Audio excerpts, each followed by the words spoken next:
Ginawa mo na akong ulila. Ginawa mo pa akong biyuda.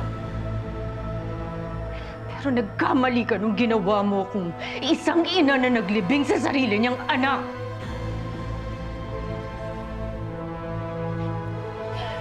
Wag na wag mo akong tatakutin.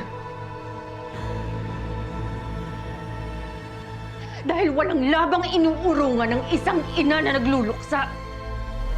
Ano naman ang pinagsasasabi mo?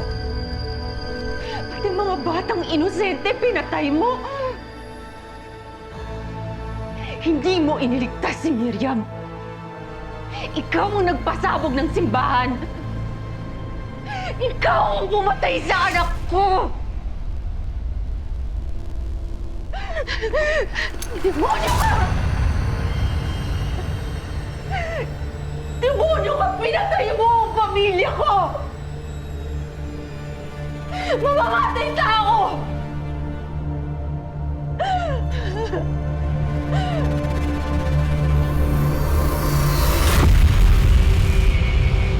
Hello mga kapatid, ito po si Ai de las Alas ng My Best Friend Eman. Mas marami pang emosyon ng mga susunod na eksena kaya click mo na best friend at huwag mong kalimutang mag-subscribe sa TV5 YouTube channel.